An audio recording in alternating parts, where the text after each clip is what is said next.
అఖండమైన అభిమానుల ప్రేమకి స్టార్ ఓపెనర్ ఒక రిటైర్మెంట్ నిర్ణయం అనేది పూర్తిగా తారుమారైపోయింది. అయితే భారత క్రికెట్ జట్టు మాజీ captain star opener Rohit Sharma one day cricket career ముగిసిపోతుంది అంటూ కొన్ని రోజులుగా సోషల్ మీడియా, జాతీయ మీడియాలో వస్తున్న వార్తలకు ఎట్టకేలకు బ్రేక్ పడింది.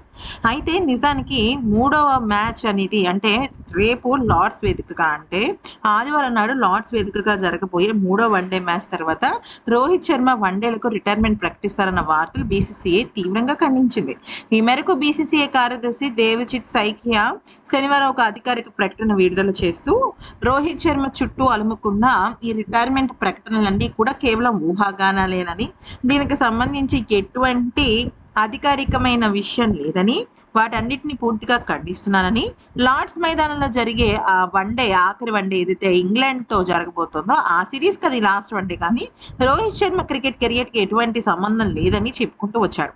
అయితే ఫ్రెండ్స్, అసలు ఈ రూమర్స్ ఎలా మొదలయ్యాయి అనేది కనుక చూస్తే ఇవి రూమర్స్ కాదు. నిజం చెప్పాలి అంటే రోహిత్ శర్మ, బీసీసీఐ, అజిత్ అగాకర్, అలాగే గౌతమ్ గంభీర్ వీళ్ళ నలుగురి మధ్య జరిగిన డిస్కషన్. ఎందుకంటే దీని వెనకాల ఉన్న అసలైన సిసలైన విషయం ఏంటి అంటే యశస్వి జైస్వాల్ను సుదీర్ఘ అవకాశం ఇవ్వాలని మేనేజ్మెంట్ ప్లాన్ చేస్తుంది.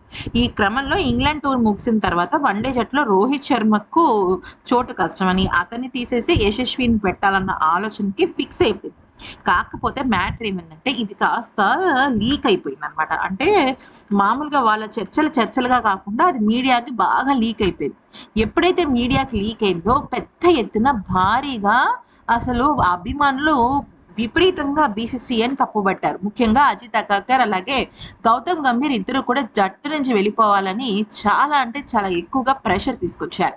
దాంతో అది కాస్త ఊహించని విధంగా వాళ్ళకే బెడిసి కొట్టి దీన్ని స్టాప్ చేసేసారు అనమాట. ఎందుకంటే బీసీసీఐకి సంబంధించిన కొంతమంది ఆ సెలెక్టర్ని తప్పు పెట్టారు. ఏమనంటే మీరు చేస్తున్న పని కరెక్ట్ కాదని, ఎలాగా ఇటువంటి విషయాలు లీక్ అవుతున్నాయో అర్థం కావట్లేదని అన్నారు. లీక్ అవుతున్నాయి అంటే అక్కడ విషయం జరిగిందనే కదా, అంటే నిప్పు లేనిదే పొగ రానట్టే కదా. ఈ వీడియో నచ్చితే లైక్ చేయండి, సబ్స్క్రైబ్.